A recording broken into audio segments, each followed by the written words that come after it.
Part 1. The Sanctuary. The first thing you need to understand about Sarah Blackwood is that she never planned to become a legend. She just wanted to survive the winter.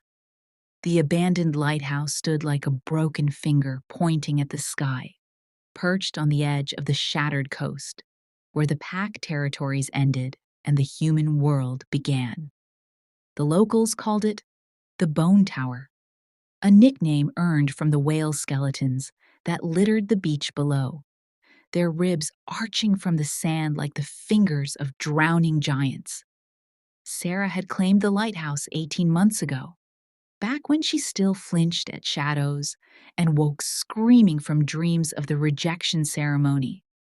Now, at 26, she had calluses on her hands from hauling driftwood and scars on her knuckles from prying open rusted cans. She had learned to gut fish with a broken knife and to predict storms by the ache in her bones. But most importantly, she had learned that being shunned wasn't the worst thing that could happen to an Omega. Being forgotten was. The knock came at sunset, 3 soft taps that barely registered over the crash of waves against rock. Sarah froze, her hand hovering over the pot of seaweed stew bubbling on the makeshift stove. Nobody came to the Bone Tower. The decree from the coastal pack had been clear. Sarah Blackwood was persona non grata, a wolf without a pack, an Omega without worth. To associate with her meant exile. The knock came again, weaker this time. Sarah grabbed the iron poker from beside the fire and approached the heavy wooden door. Through the salt-crusted window, she could make out a small shape huddled against the frame. A child. Her wolf, dormant for months in the face of her isolation, suddenly surged to attention. The protective instinct was so strong it made her gasp. She threw open the door. The girl couldn't have been more than 10. She was barefoot, wearing a nightgown that had once been white but was now gray with dirt and blood. Her left arm hung at an unnatural angle, clearly broken. But it was her eyes that made Sarah's heart stop. They were completely silver. No iris, no pupil, just reflective, metallic pools that caught the dying light. "Please," the girl whispered. "They said you take the broken ones." Sarah didn't ask questions. She scooped the child up and carried her inside, kicking the door shut against the wind. That was how it started. With a girl named Luna who could see the future but couldn't see the present, whose eyes had turned silver the day her gift manifested, the day her father drove her into the wilderness and told her never to come back.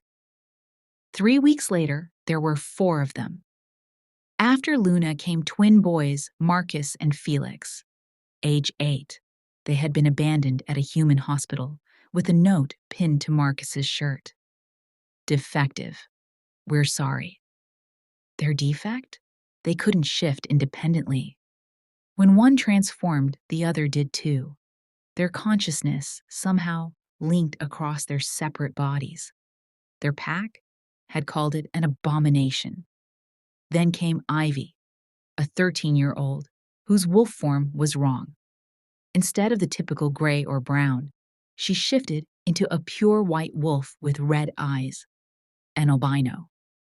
In their superstitious pack, white wolves were considered harbingers of death. They had tried to drown her in the river during the new moon. She had survived and walked 40 miles to the Bone Tower, following whispered rumors among the Omega networks, stories of a shunned wolf who didn't turn away the unwanted. Sarah found herself shopping in human towns, trading the jewelry she'd stolen when she fled, her old life for children's clothes, medicine, and food. She learned to set broken bones by watching YouTube videos on a solar-charged phone. She taught herself to cook meals that would stretch, to tell stories that would comfort, to recognize the signs of nightmares versus night terrors.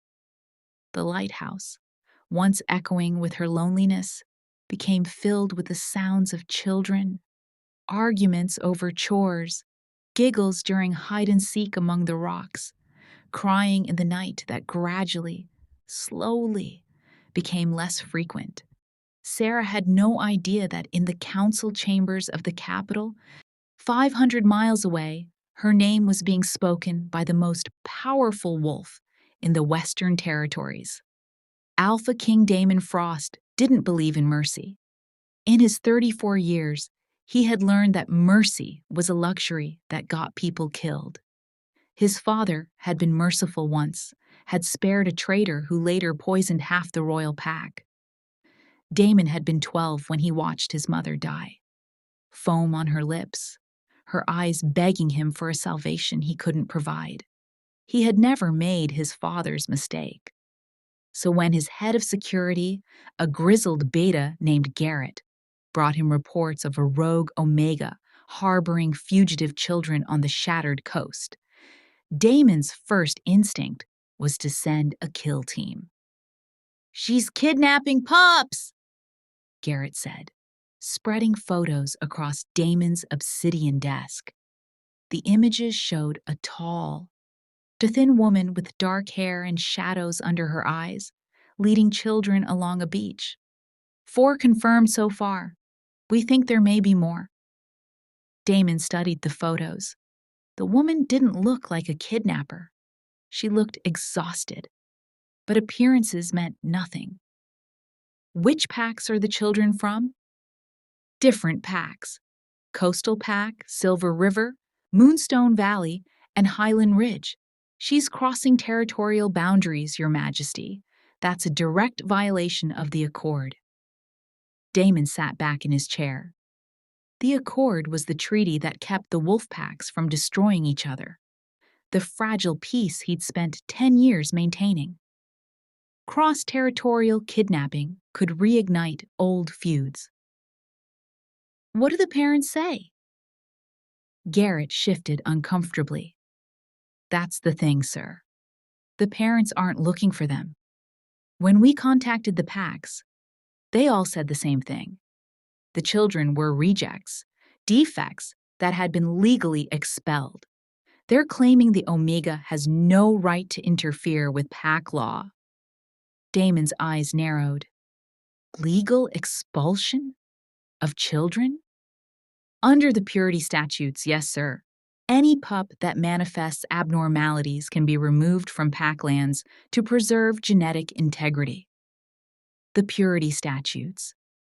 Damon had never liked them, relics from his grandfather's paranoid reign.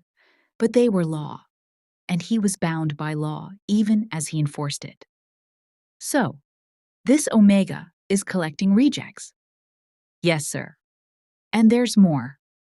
Garrett pulled out another file. Sarah Blackwood, age 26. She was shunned by the Coastal Pack 2 years ago. Her mate, Beta Rowan Sharp, rejected her publicly on the grounds that she was barren. The pack physician testified that she couldn't bear children, making her worthless as a mate under traditional pack law.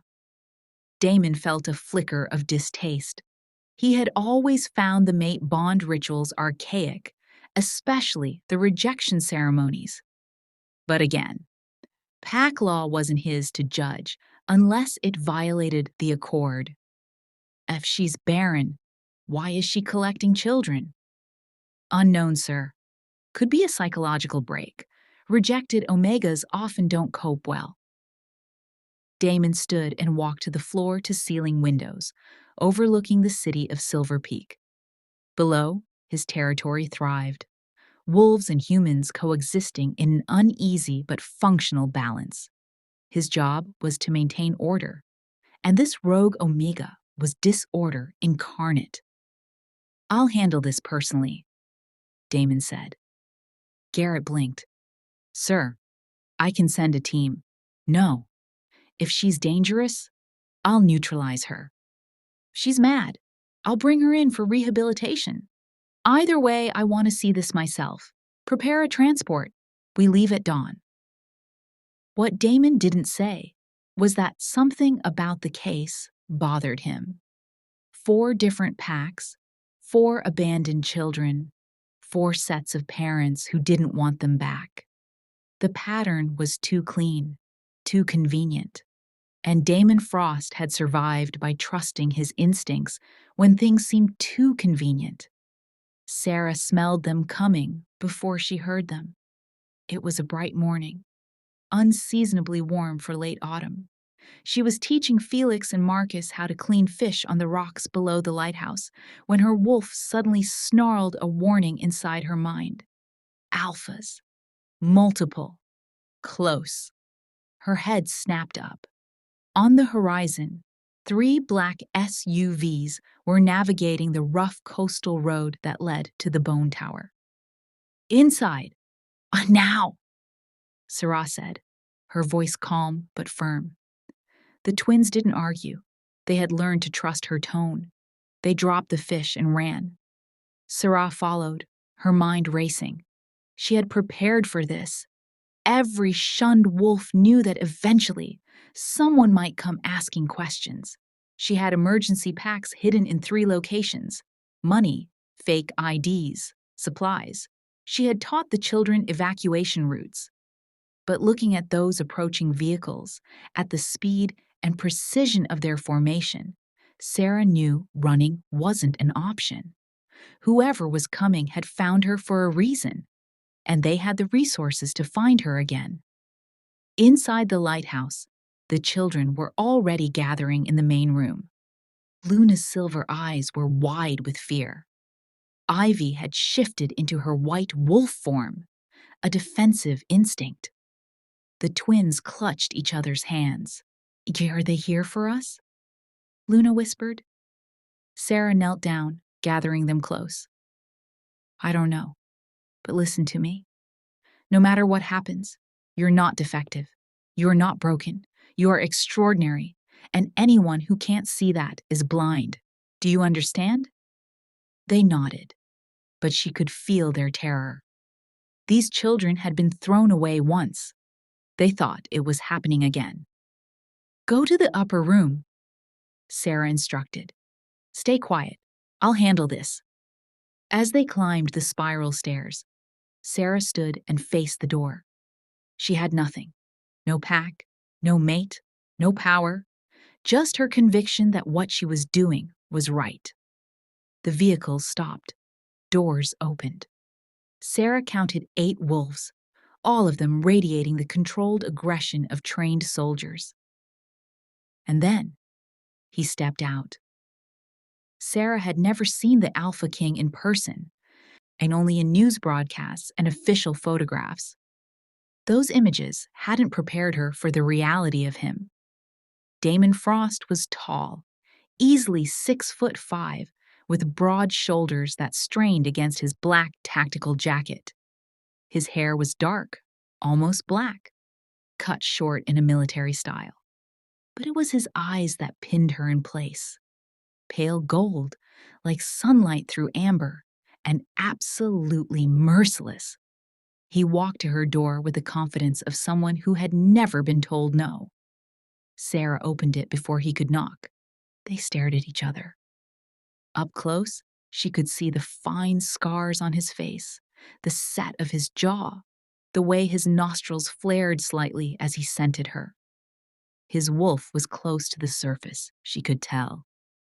So was hers, though for entirely different reasons. Her wolf wanted to submit, to roll over and expose her throat to this apex predator. Sarah told her wolf to shut up. "Sarah Blackwood?" His voice was deep, resonant, the kind of voice that expected obedience. "That's me. I'm Alpha King Damon Frost. I'm here about the children you've taken." "I haven't taken anyone. They came to me." His expression didn't change. "May I come in?" It wasn't really a question. Sarah stepped aside. Damon entered the lighthouse, his security team fanning out around the perimeter. Inside, the space was sparse but clean.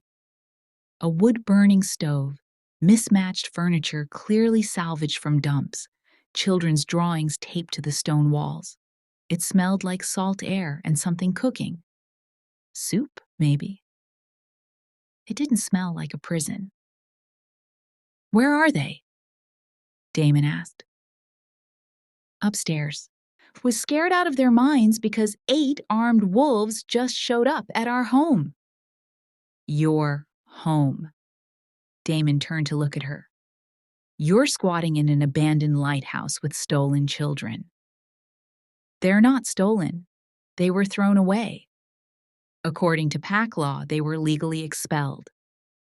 According to pack law, Sarah said, her voice rising. Children can be abandoned in the woods to die because they're inconvenient. If that's the law, then the law is evil. Damon studied her. She was shaking with anger or fear. He couldn't tell which. Her dark hair was pulled back in a messy braid, and she wore clothes that had seen better years. But her eyes were fierce, burning with a conviction that reminded him uncomfortably of his younger self.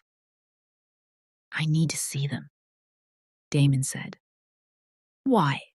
So you can drag them back to the packs that didn't want them? So I can assess the situation. They're children, not a situation. Miss Blackwood, I can either see the children voluntarily, or I can have my team search this building. Your choice. Sarah wanted to refuse. She wanted to fight. But she looked into those gold eyes and saw something that surprised her. Not cruelty, but curiosity. He didn't want to hurt them. He wanted to understand. It wasn't much, but it was something. Follow me, she said. The children were huddled in the lantern room at the top of the lighthouse, the glass-enclosed space that had once housed the beacon. Sunlight streamed through the windows, illuminating their frightened faces. Damon stopped in the doorway, and for the first time in years, he felt uncertainty. A girl with silver eyes, and twin boys who held hands like their lives depended on it. A white wolf with red eyes, an albino, so rare he'd only seen one in textbooks. These are the defects? He asked quietly. These are the children, Sarah corrected, moving to stand between him and them protectively. Luna, Marcus, Felix, and Ivy. Damon looked at Luna. Your eyes. You're a seer? The girl nodded timidly. Seers were legendary, wolves who could perceive threads of future possibility. They hadn't existed in the modern packs for generations. The old bloodlines were supposed to be extinct. And you two, Damon addressed the twins. You shift together? We can't help it, Marcus said, his voice small. When Felix shifts, I do too. We tried to stop it, but it doesn't work like that, Damon finished. He had read about pack bonds, the ancient connections that tied wolves together. But sibling bonds this strong were supposed to be myth. He looked at Ivy, still in wolf form. You can shift back. I'm not here to hurt you. The white wolf's red eyes studied him with unsling intelligence. Slowly, she transformed, bones restructuring, fur receding, until a thin teenage girl stood there, wrapped in a blanket. They said I was cursed, Ivy whispered. They said white wolves bring death. Damon felt something crack inside his chest. He had spent 10 years enforcing laws, maintaining order, believing that the system worked. But looking at these children, gifted, extraordinary children who had been cast out like garbage, he realized the system was broken. You're not cursed, Damon said. You're rare. He turned to Sarah. We need to talk. Alone. They descended to the main room. Damon's security chief, Garrett, was waiting outside, and Damon could see the question in his eyes. He ignored it. How many more are there? Damon asked Sarah. More what? More children. You have 4 here. How many others have you turned away because you couldn't house them?" Sarah hesitated. Then, quietly, 17. 17 children came to you? 17 that I know of. There are rumors in the Omega networks, whispers about the Bone Tower, about a place where broken pups can go. Some found me. Others, I had to turn away because I don't have the resources. I don't have the space. I don't have. Her voice cracked. I can barely feed the ones I have. Damon processed this. 17 children. 4 packs. But if Omega networks were spreading word, and it could be happening across all territories. Do you know why they're being expelled? He asked. Because they're different. Because they manifest abilities or traits that scare their packs. Because genetic purity has become more important than compassion. The purity statutes? The purity statutes are genocide hiding behind bureaucracy. Damon walked to the window, looking out at the gray ocean. His grandfather had implemented those statutes 70 years ago, during a time of plague and paranoia. They were meant to protect the species from genetic diseases. But at some point, protection had become persecution. What do you want? Damon asked. The question surprised Sarah. What? You're harboring fugitives in a lighthouse with no electricity and barely any food. You're exhausted. You're one bad winter away from disaster. So what do you want, Sarah Blackwood? What's your endgame? Sarah stared at him. Nobody had asked her that. Not once in 18 months had anyone asked what she wanted. I want them to be safe, she said. I want them to grow up knowing they're valued. I want a world where a child isn't thrown away because they're inconvenient or scary or different. I want. She stopped, blinking back tears. I want what I never had. A home. Damon turned to face her. And if I told you I could provide that? I'd ask what the catch is. A ghost of a smile touched his lips. The catch is that you'd have to trust me, and I'd have to trust you. Why would the Alpha King trust a shunned Omega? Because, Damon said, I think you're the only person in my territory telling the truth. Part 2. The investigation. The proposition Damon made was simple and completely insane. Come to Silver Peak, he said. Bring the children. I'll provide housing, food, medical care. In exchange, you help me investigate the purity statutes and what's really happening in the packs. Sarah laughed. It was a bitter, disbelieving sound. You want me to waltz into the capital, the most visible wolf city in the territory, as a shunned Omega? I'll be arrested before we reach the city limits. Not if you're under my protection. Your protection. Sarah shook her head. And what happens when your council finds out you're sheltering rejects? When the pack alphas demand their pound of flesh? Let me worry about politics. Easy for you to say, and you're not the one who'll be thrown to the wolves. Literally. Damon stepped closer. He moved like a predator, all controlled grace, and Sarah had to fight the urge to back away. Miss Blackwood, I've spent a decade believing that our laws were just, that the system worked. Those children upstairs prove I was wrong, and I don't take being wrong lightly. So, this is about your ego. This is about the fact that if there are 17 children you know about, there are probably hundreds you don't. And they're dying in the woods or being killed outright because our society has decided that different equals defective. His golden eyes burned into hers. You asked what I want. I want to fix this, but I need your help. Sarah wanted to say no. Every instinct screamed at her to refuse. She knew to grab the children and run deeper into the wilderness where people like Damon Frost couldn't find them. But she was tired. Tired of running, tired of scraping by, tired of watching children arrive at her door half-starved and traumatized. And there was something in Damon's eyes. Not pity, not sympathy, but recognition. He saw her not as a broken Omega, but as someone who had information he needed. It was more respect than she'd received in 2 years. "If I agree," Sarah said slowly, "I have conditions." "Name them." "The children stay together. Non-negotiable. We're not a group of individuals. We're a pack." "Agreed."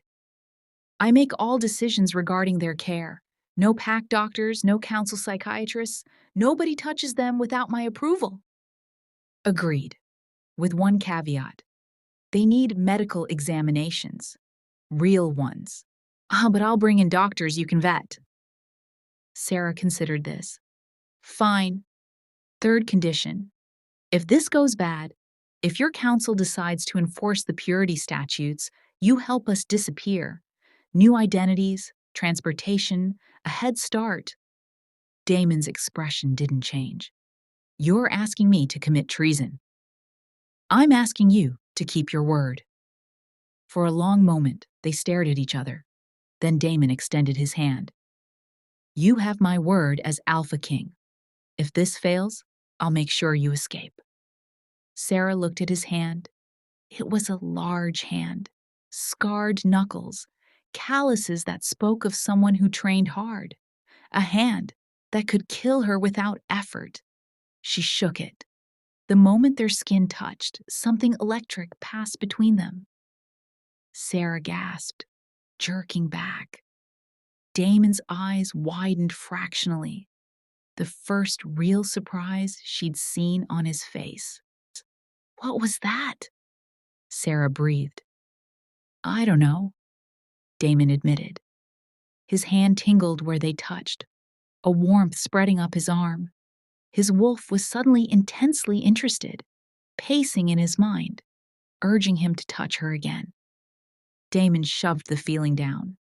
He didn't have time for distractions. "We leave in 1 hour," he said. "Pack what you need. My people will help with the children." As he walked out, Sarah stood frozen, her hands still tingling. Whatever that was, it terrified her more than his threats ever could. The convoy back to Silver Peak was a caravan of 3 SUVs, the children distributed among them with Sarah, riding in the lead vehicle with Damon and Garrett. The children, surprisingly, were excited. Luna kept pressing her face to the window, her silver eyes wide as they passed through towns she'd never seen. The twins chattered nervously about what the capital would be like. Even Ivy, usually withdrawn, seemed cautiously optimistic. Sarah envied their resilience. She was terrified.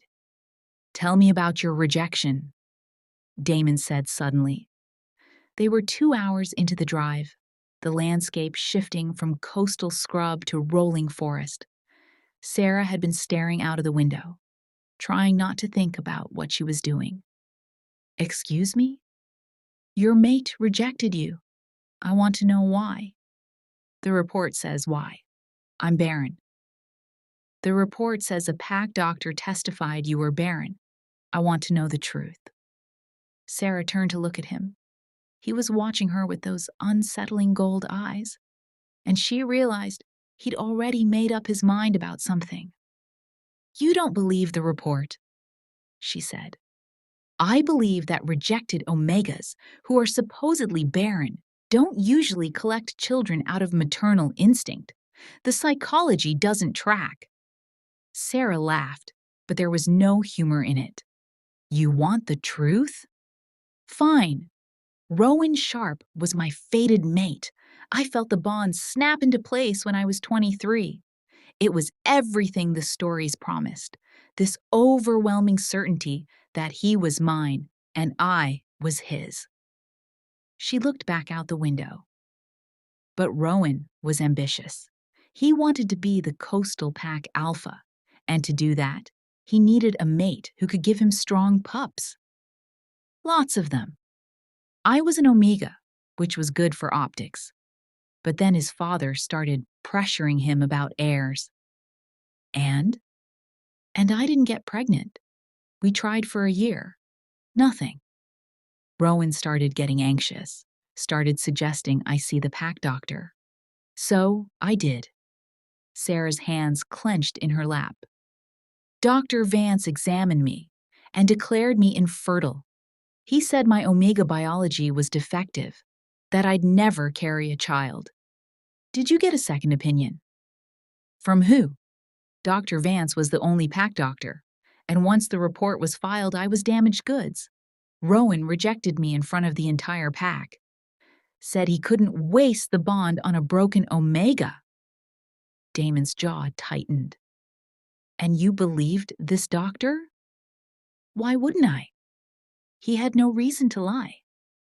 Except that Beta Rowan Sharp became alpha of the coastal pack 6 months after your rejection, Damon said quietly. And he mated with an omega from a powerful family 3 months after that. She's currently pregnant with their second child. Sarah went very still. What are you saying? I'm saying that your rejection was awfully convenient. And I'm saying that Dr. Vance retired with a very generous pension shortly after you left. The implications hit Sarah like a physical blow. You think Rowan paid him to lie?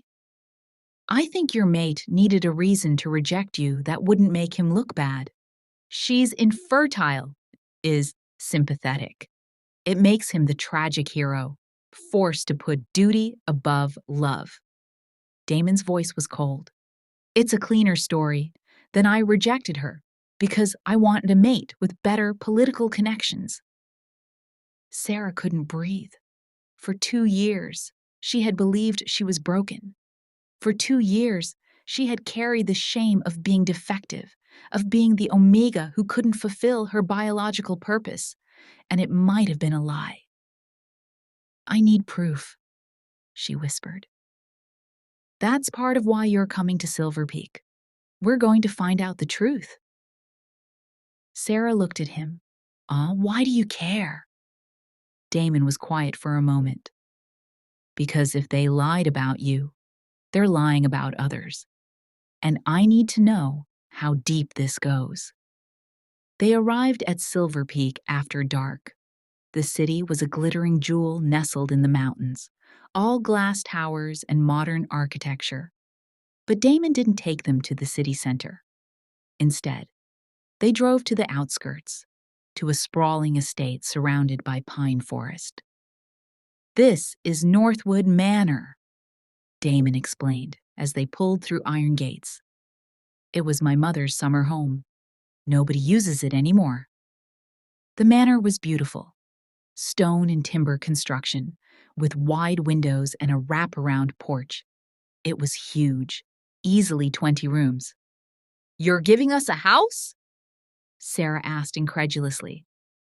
I'm giving you privacy. The main palace would have too many eyes, too many questions. Here, you're isolated, but protected. My people will patrol the perimeter, but inside, you're autonomous. The children tumbled out of the vehicles, staring up at the manor with wonder. It might as well have been a castle to kids who'd been living in a lighthouse. Can we really stay here? Luna asked. Yes, Damon said. This is your home now. Sarah watched his face as he said it. There was something almost sad in his expression, a loneliness that resonated with her own. Before she could analyze it, Garrett approached. Sir, the medical team is ready. Already? Sarah asked sharply. I made calls during the drive, Damon said. Dr. Sarah Chen is one of the best pediatric specialists in the territory. She's human, which means she has no stake in pack politics. and she's waiting inside to meet you." Sarah wanted to argue, but she was exhausted. "Fine, but I'm present for every examination. I wouldn't have it any other way." Dr. Chen was a small Asian woman in her 50s, with kind eyes and a no-nonsense demeanor. She set up in one of the manor's sitting rooms, converting it into a temporary examination space. "I'm not here to judge," Dr. Chen said, as she examined Luna's eyes with a specialized light. "I'm here to understand. These children have been through trauma, and trauma manifests physically. I need to document their conditions so we can provide proper care." Luna sat perfectly still, her silver eyes unblinking. "Can you fix my eyes?" "Do they need fixing?" Dr. Chen asked gently. "I can't see like normal people. Everything is blurry, unless it hasn't happened yet." Dr. Chen glanced at Sarah, who nodded confirmation. "Your eyes are structurally healthy," Dr. Chen said. "The silver coloration is caused by an unusual concentration of reflective cells in your retina. It's similar to how some nocturnal animals see. As for the precognitive ability," she smiled, "that's beyond my expertise. But I don't think it needs fixing. I think it needs understanding." Luna's face brightened. It was the first time an adult had treated her gift as something other than a curse. Dr. Chen examined each child with the same patient thoroughness. The twins' linked shifting, she theorized, was a rare but not unheard of pack bond, usually only seen in identical twins from powerful bloodlines. Ivy's albinism was a simple recessive gene expression, harmless, and actually quite beautiful. "These children aren't defective," Dr. Chen told Sarah and Damon after the examinations. "They're exceptional. Iluna's eyes suggest a genetic throwback to ancestral bloodlines. The twins have a bond that could make them formidable warriors if trained properly, and Ivy is perfectly healthy. Albinism carries some light sensitivity, but nothing that can't be managed with sunglasses." "So why were they abandoned?" Sarah asked. "Fear," Dr. Chen said simply. "People fear what they don't understand, and rather than try to understand, they cast out." After Dr. Chen left, Sarah got the children settled into bedrooms. The manor had comfortable beds, clean sheets, and hot water, luxuries they'd never experienced at the Bone Tower. She found Damon in the kitchen, making coffee. "You don't have staff?" she asked. "I sent them away. I told you. Privacy." He handed her a mug. Sarah took it, careful not to touch his hand this time. "Thank you," she said quietly. "For this, for believing me." "Don't thank me yet. Tomorrow, the real work starts." "What kind of work?" Damon's expression hardened. "We're going to pull medical records from every pack in my territory. We're going to find out how many children have been declared defective in the last decade. And then, we're going to find out who's making those declarations and why. That's going to make you enemies. I already have enemies.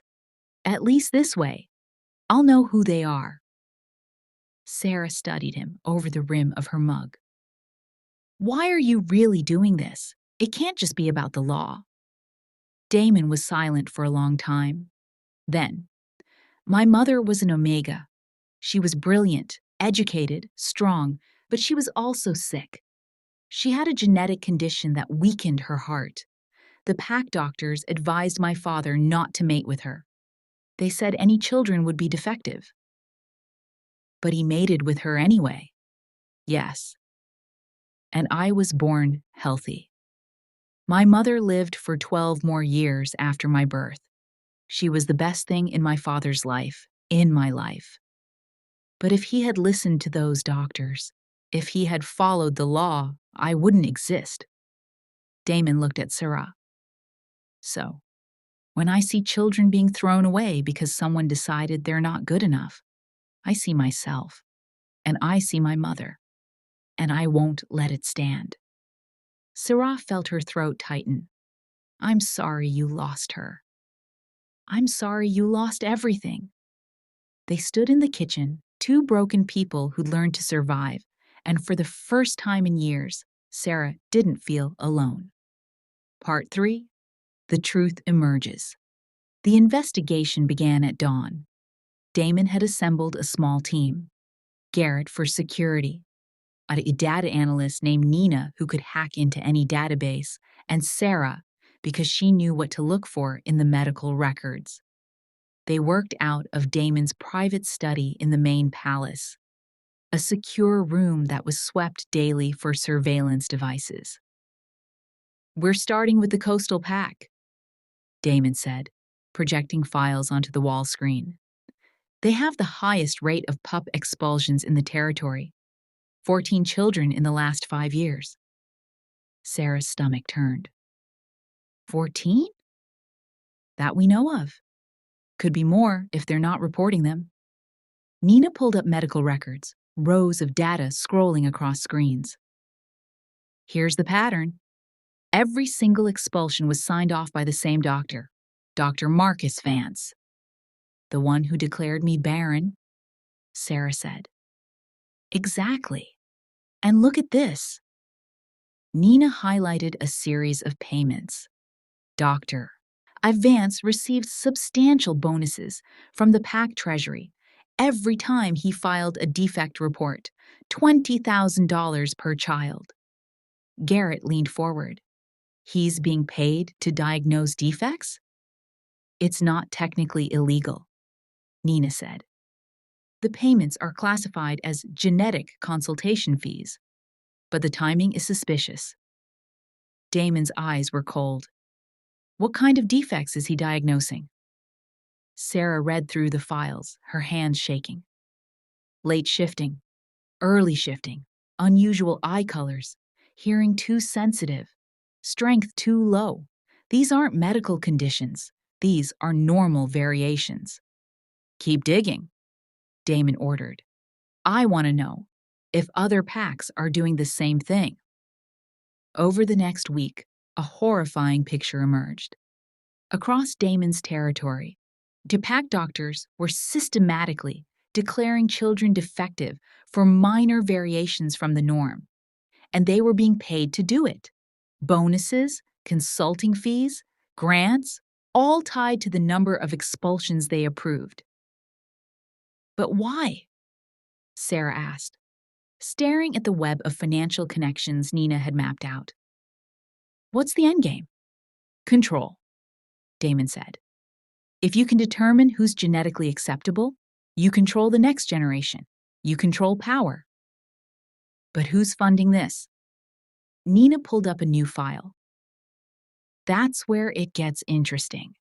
The money is coming from a foundation called the Purity Initiative.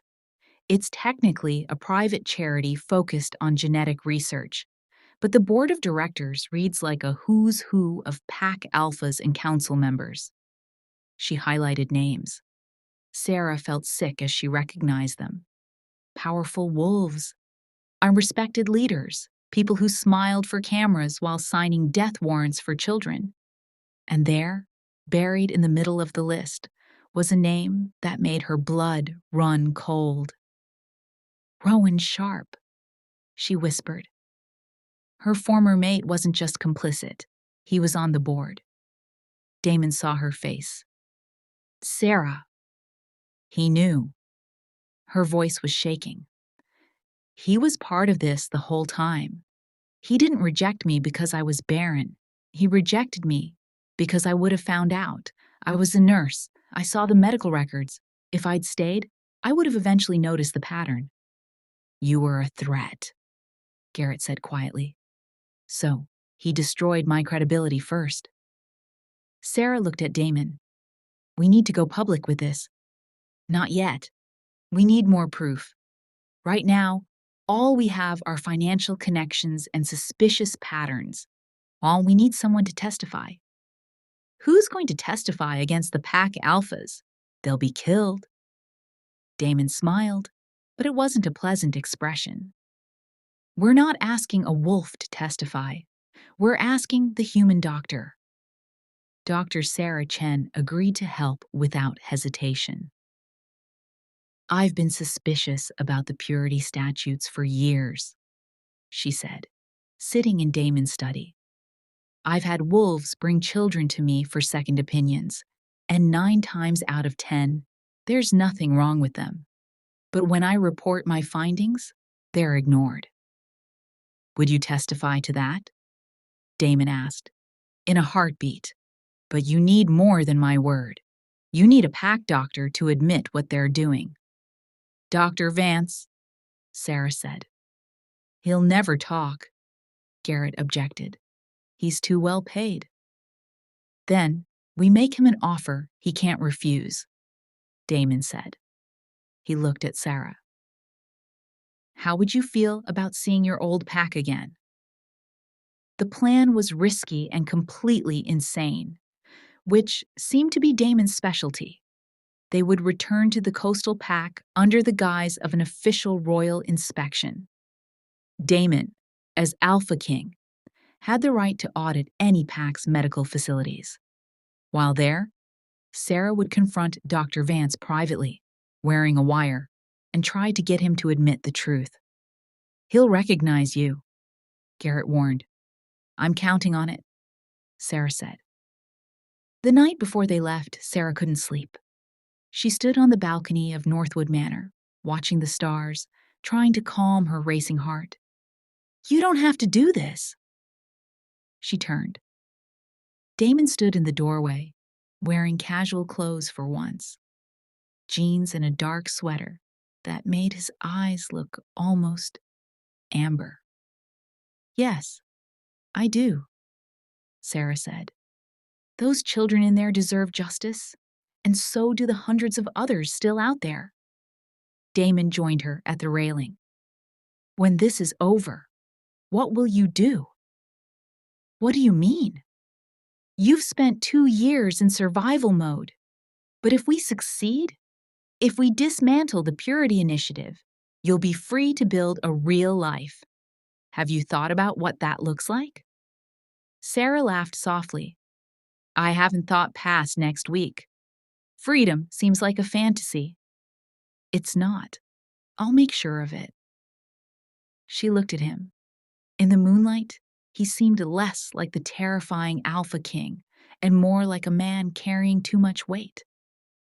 Why do you care so much about my freedom? Damon met her eyes. Because you remind me that there are things worth fighting for beyond duty and law.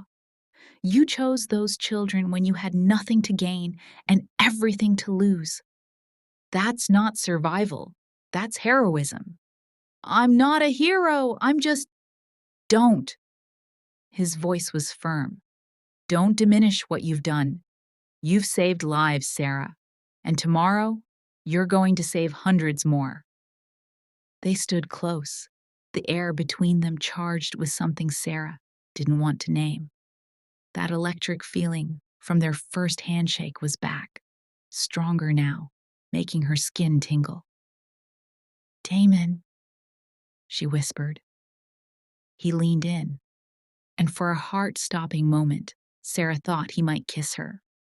But instead, he pressed his forehead to hers, a gesture of intimacy among wolves that was somehow more profound than a kiss. You're not alone anymore, he said quietly.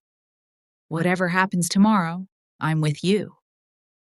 Sarah closed her eyes, breathing him in, cedar and winter, and something uniquely him. For the first time in 2 years, she felt safe. Part 4. Confrontation. The coastal pack territory was exactly as Sarah remembered. Beautiful and suffocating. The pack compound sat on a cliff overlooking the ocean, a cluster of modern buildings designed to impress visitors. As Damon's convoy pulled through the gates, Sarah's hands were shaking. "Breathe," Damon murmured beside her. "You've got this." Alpha Rowan Sharp was waiting to greet them, all polished charm and political smiles. He was handsome in a generic way. Blonde hair, blue eyes, strong jaw. Sarah had once thought he was the most beautiful thing she'd ever seen. Now, she just saw a coward. "Alpha King Frost," Rowan said, bowing his head in respect. "This is an unexpected honor. If I'd known you were coming—" "It's a surprise inspection," Damon said coldly, "as is my right under the Accord, and I'm here to review your medical facilities." Rowan's smile faltered. Then his eyes landed on Sarah. She watched the recognition hit him, watched his face cycle through shock, anger, and finally, calculated indifference. "Sarah," he said, his voice dripping with false concern. "My goodness, I heard you were living as a rogue. Are you well?" "Better than ever," Sarah said, her voice steady. "I'm here as a consultant to the Alpha King." "A consultant?" Rowan's tone made it clear what he thought of that. "How enterprising of you." "Where's Dr. Vance?" Damon asked, cutting through the posturing. "In his office, I assume. Is there a problem?" "That's what we're here to determine." They were escorted to the medical building, a sterile facility that smelled of antiseptic and secrets. Dr. Vance was an older man, balding, eyed with nervous hands and a weak chin. When he saw Sarah, he actually flinched. "Miss Blackwood," he stammered, "I didn't expect—" "I need to speak with you," Sarah said, "privately." Damon positioned himself outside the office with Garrett, making it clear that privately had limits. Inside, Sarah faced the man who had destroyed her life. "You lied about me," she said without preamble.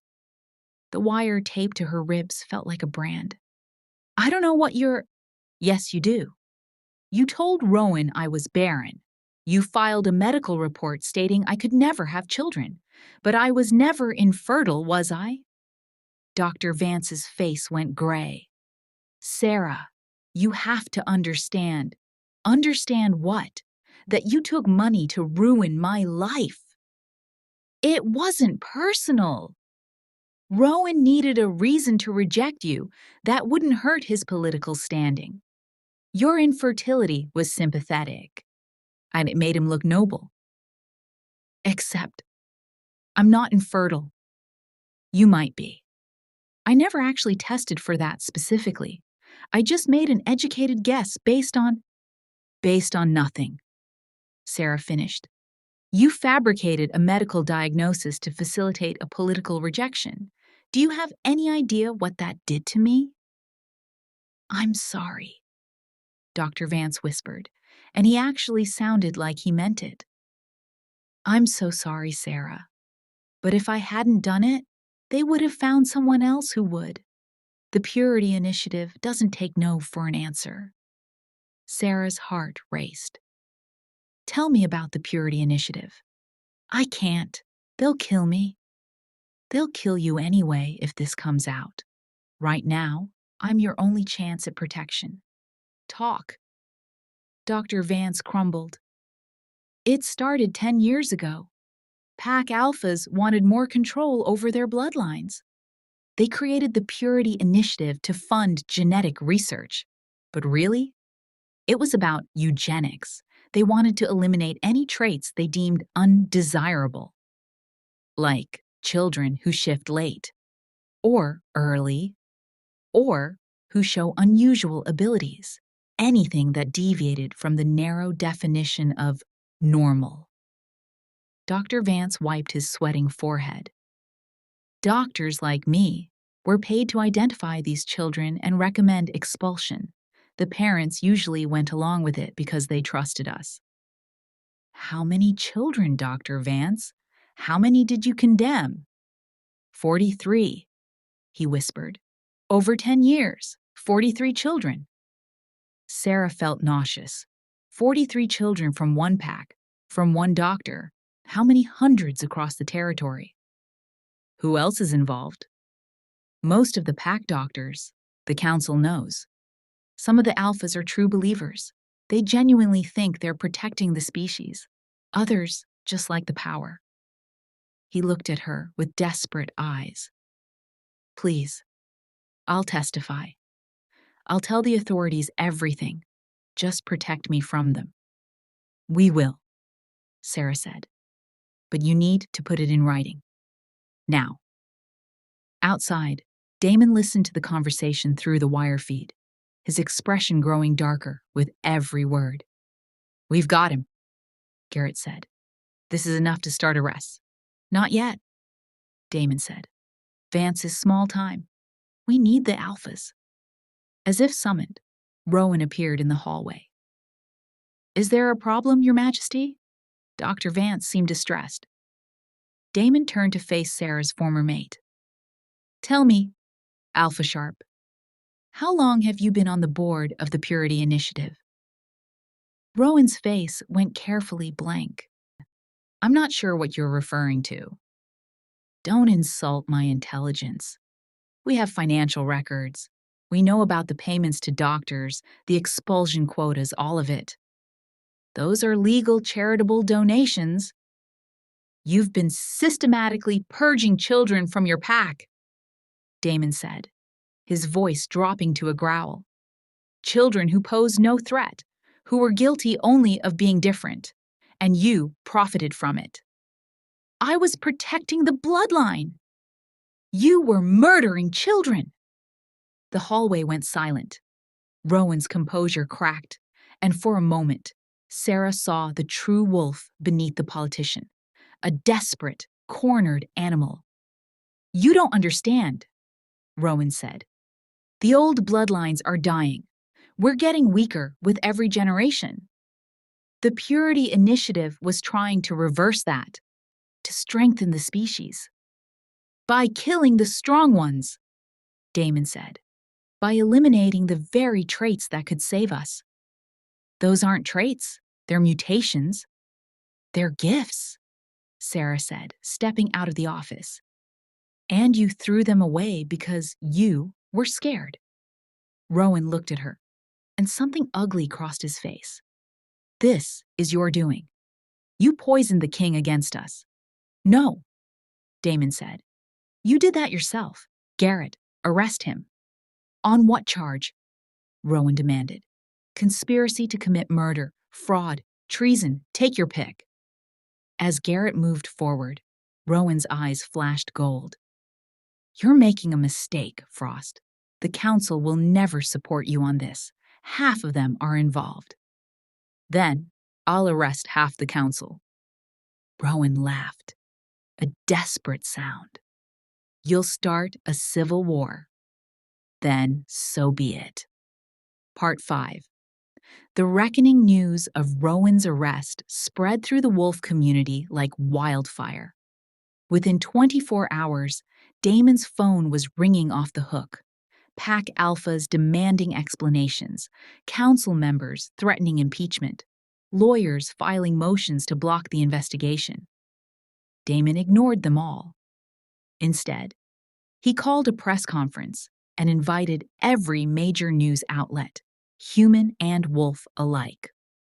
In the great hall of the Silver Peak Palace, with cameras rolling and the world watching, he laid out the evidence, the payments, the expulsions, the children.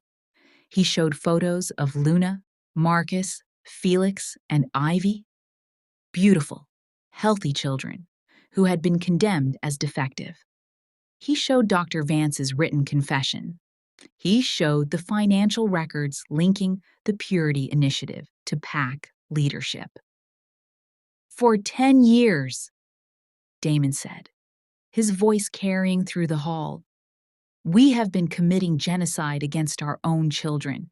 We have murdered them, abandoned them, cast them out to die in the wilderness. And we did it in the name of genetic purity. The room erupted. Reporters shouted questions.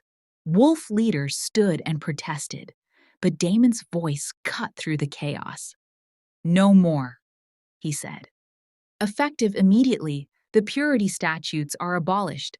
Any pack leader found to have participated in expulsions based on false medical evidence will be tried for crimes against the species, and any child currently living as a rogue due to wrongful expulsion is granted full amnesty and citizenship. "You don't have the authority," someone shouted from the crowd. "I am the Alpha King," Damon said, his eyes flashing gold. "I have every authority, and if you want to challenge me, do it now." Nobody moved. The fallout was immediate and messy. 12 pack alphas were arrested in the first week.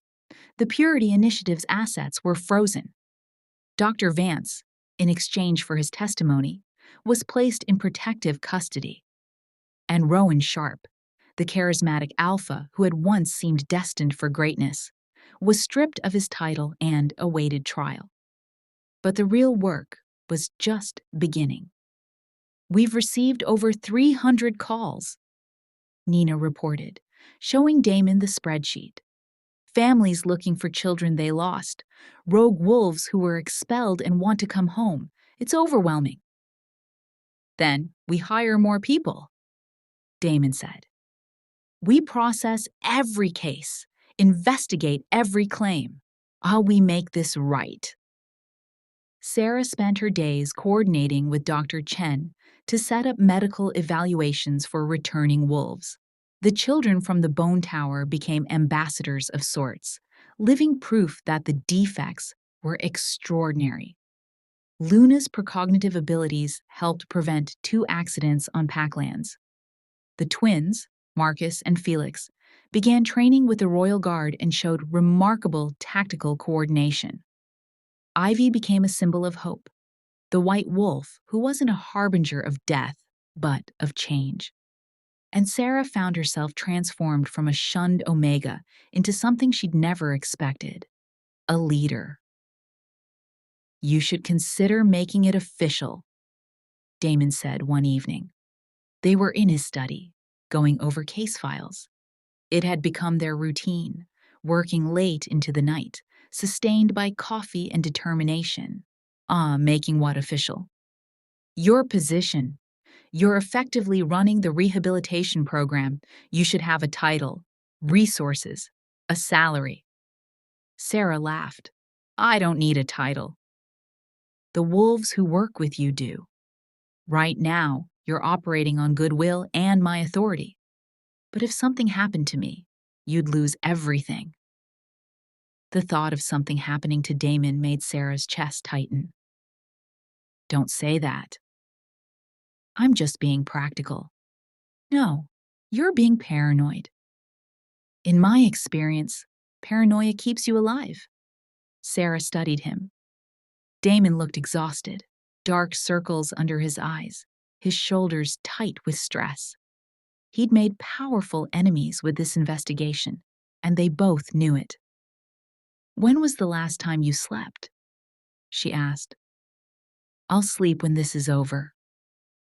"Damon." "I'm fine, Sarah." He wasn't fine.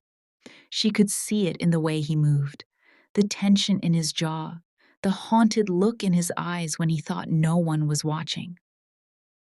"You can't save everyone," Sarah said softly. "I have to try." She crossed the room and did something brave. She took his hand. The electric charge was there immediately, that strange spark that had been present since their first meeting. But now, instead of pulling away, Sarah held on.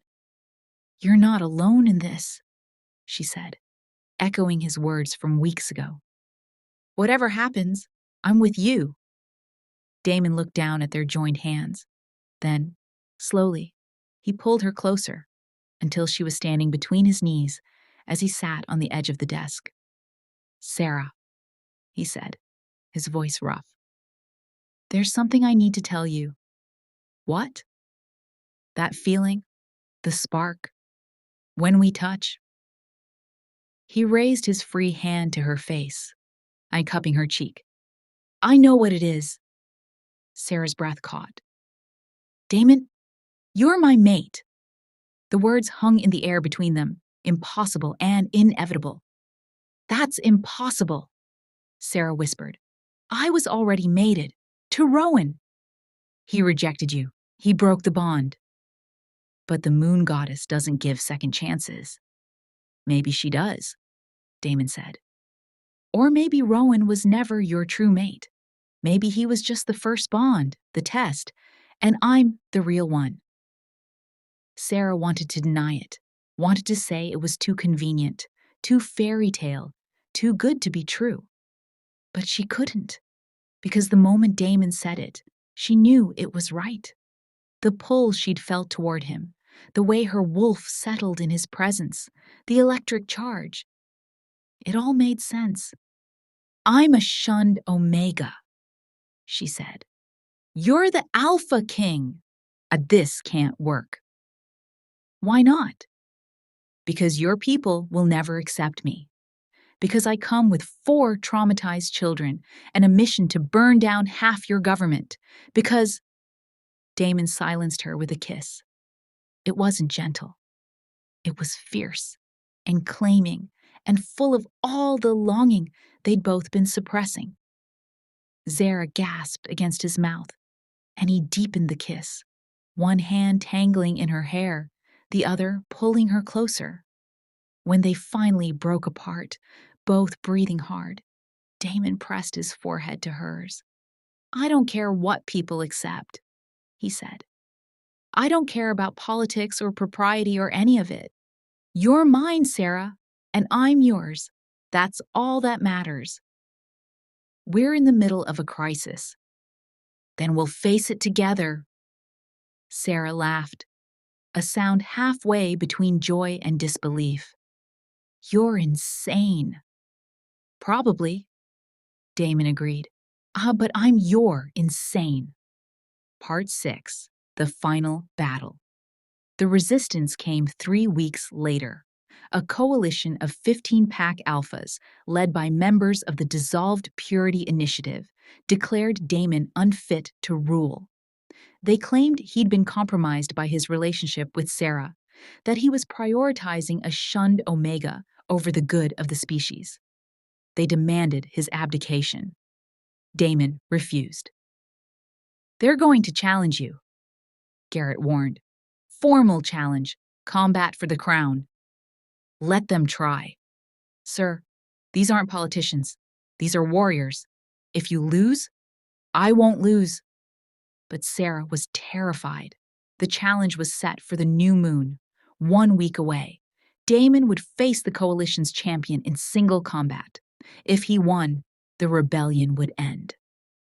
If he lost, he'd die, and Sarah would lose everything. There has to be another way, Sarah said. They were in Northwood Manor, the children asleep upstairs. Damon was training in the courtyard, and Sarah could see him through the window, shirtless, covered in sweat, fighting an invisible enemy with lethal precision.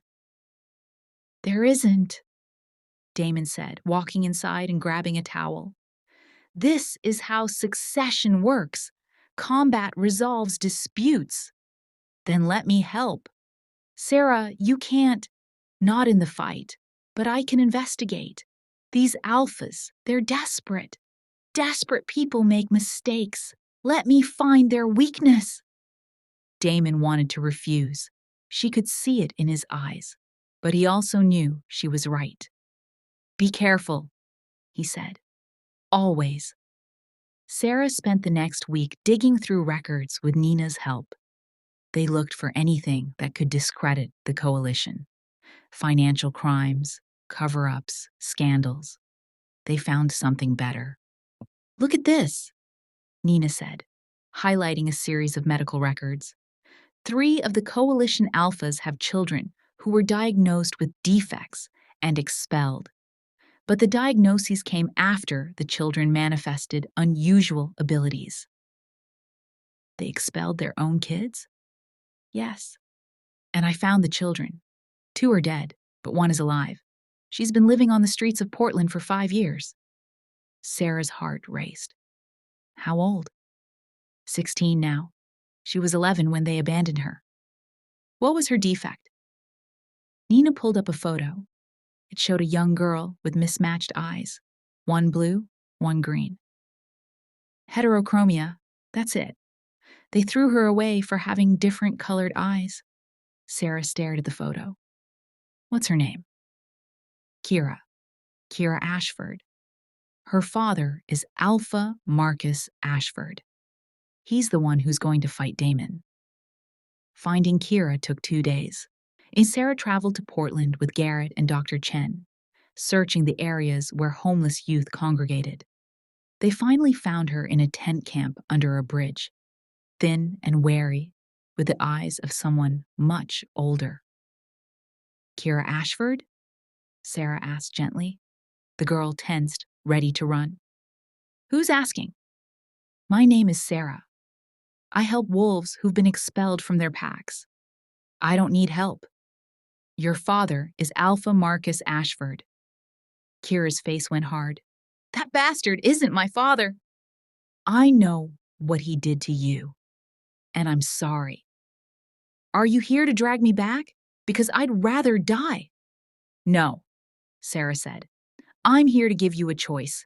In 3 days, your father is going to fight the Alpha King for control of the territory. If he wins, the purity statutes come back. More children will be expelled, just like you were. So you can stop him. Kira laughed bitterly. How? I'm nobody. You're his daughter, and you're proof that the Purity Initiative was never about genetics. It was about power. Sarah knelt down to Kira's level. Come back with me. Testify. Tell the world what he did. You might be the only person who can prevent a war. Why should I care about a war? The packs threw me away. Not all of them. There are children like you at Northwood Manor, safe, fed, loved. And there could be hundreds more if we stop this. Kira studied Sarah with those mismatched eyes. You were expelled too, weren't you? Yes. And you still want to save them? After everything they did? I want to save the ones who deserve saving. The children, the outcasts, the ones like us. Kira was quiet for a long time. Then, if I do this, I want something in return. Name it. I want to see him lose. I want to watch my father realize that the daughter he threw away just destroyed him. Sarah smiled. Deal. The challenge took place in the Silver Peak Arena, a massive outdoor amphitheater carved into the mountainside. Thousands of wolves gathered to watch, along with human press filming everything for the world to see. The atmosphere was electric with tension. In one corner, Damon stood alone, wearing simple fighting clothes. He looked calm, centered, dangerous. In the other corner, Alpha Marcus Ashford waited. He was a huge wolf, easily 6'6", covered in ritual tattoos that marked him as a champion fighter. This is madness, Sarah whispered. She stood in the royal box with the children, watching with her heart in her throat. He's going to win, Luna said. Her silver eyes were distant, seeing something the rest of them couldn't. I've seen it. He wins. Are you sure? No, Luna admitted. The future keeps changing. But in most versions, he survives. Most versions. Not all. The fight began with the sound of a horn. Marcus shifted immediately, his human form exploding into a massive, dark wolf. Damon held his human shape, a tactical decision that surprised everyone. The wolf lunged. Damon dodged, using his smaller size and agility to stay mobile. Marcus was powerful, but Damon was faster. The fight was brutal. Damon landed hits that would have killed a normal wolf, but Marcus kept coming. And when Marcus finally landed a blow, his claws raking across Damon's chest, Sarah screamed. Blood sprayed across the arena floor. Damon staggered, and for a horrible moment, Sarah thought he would fall. But then he did something unexpected. He laughed. "Is that your best?" Damon asked, his voice carrying through the arena. "The great Marcus Ashford? The alpha who threw away his daughter because she had different colored eyes?" Marcus froze. "That's right," Damon said, circling. "Everyone here should know. This isn't about genetics or purity. This is about shame. You expelled your own child because you were embarrassed by her." "Shut up," Marcus growled, his wolf form rippling. "Why? Afraid people will know the truth? That the Purity Initiative was never about protecting the species? It was about hiding your own insecurities?" Marcus roared and charged. This time, Damon was ready. He shifted mid-dodge, his human form flowing into a massive silver wolf. They collided in midair, teeth and claws flashing. The fight became savage. Blood soaked the sand. Sarah couldn't watch, but she couldn't look away. And then Damon's jaws closed on Marcus's throat. The arena went silent. Damon held the position, dominance established, his teeth pressing into Marcus's jugular. One bite and it would be over. "Yield," Damon growled. Marcus struggled, then went still. "I yield." Damon released him and stepped back. Shifting to human form, he stood over the defeated alpha, covered in blood but victorious. "The challenge is over," Damon announced. "The rebellion ends here. Anyone who wants to continue it can face me next." Nobody moved. "Good," Damon said. He looked up at the royal box, his eyes finding Sarah. Even from a distance, she felt the weight of his gaze. "And for those who still doubt my judgment, I want you to meet someone." Kira stepped out of the shadows where she'd been waiting. Her mismatched eyes swept the crowd, landing on her father.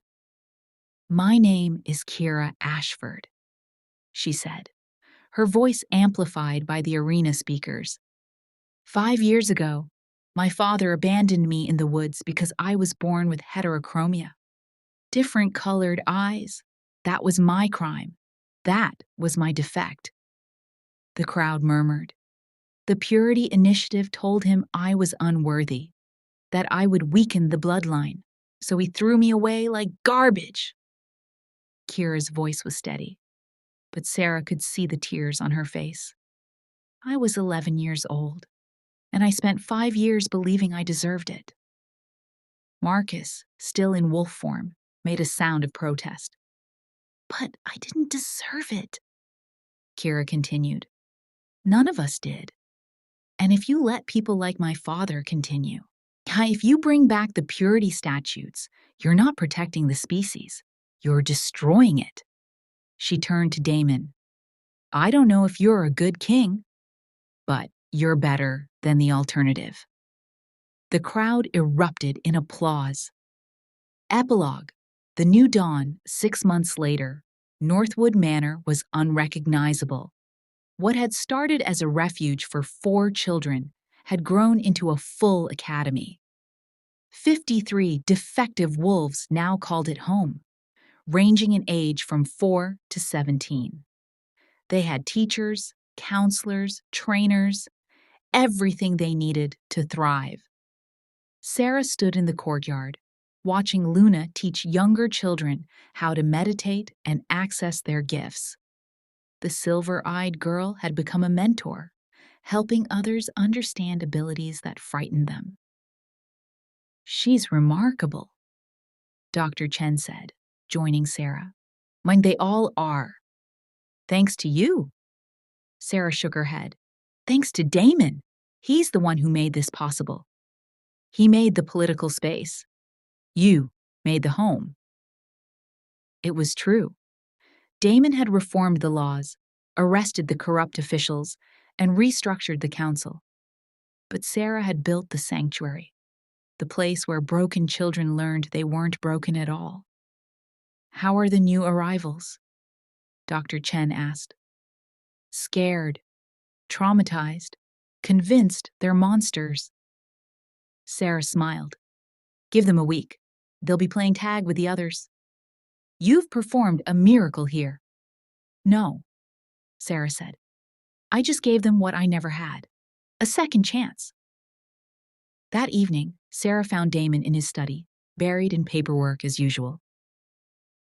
"You're going to work yourself to death," she said. "Probably," he agreed, not looking up. "But first, I have to reform the entire governmental structure, prosecute 57 former pack leaders, and figure out what to do about the territorial disputes in the eastern regions." Sarah walked around the desk and gently closed the laptop. "Take a break." "Sarah," she kissed him, soft and sweet, until she felt his tension start to melt. "Better?" she asked. "Getting there." She settled into his lap, and Damon wrapped his arms around her, breathing in her scent. This had become their evening ritual, stolen moments of peace in the chaos of revolution. "The council voted today," Damon said. "On what?" "On officially recognizing you as my mate and queen." Sarah tensed. "And?" "Unanimous approval. Apparently, saving 53 children and preventing a civil war makes you popular." "I'm not doing it to be popular." "I know." "That's why they trust you." Damon pulled back to look at her. "Sarah Blackwood, will you officially become my mate and queen? Will you help me rebuild this broken kingdom into something worth protecting?" Sarah thought about the girl she'd been 2 years ago. Shunned, broken, convinced she was worthless. That girl would never have believed this moment was possible. But she'd learned something important. Rejection didn't define her. Her response to it did. "Yes," she said. "I will." Damon kissed her again, deeper this time, full of promise and hope. Somewhere in the manor, children laughed. In the city below, wolves who had been living in hiding began to come home. And in the capital, laws were being rewritten to value life over purity. The kingdom was changing. And at the center of it all was a shunned Omega who had refused to stay shunned, or in an Alpha King who had learned that true strength came from compassion, not conquest. They had started as enemies. They had become partners, and together they were building a future where every wolf, no matter how different, had a place to belong. The lost pups had found their way home, and the shunned Omega had become a queen.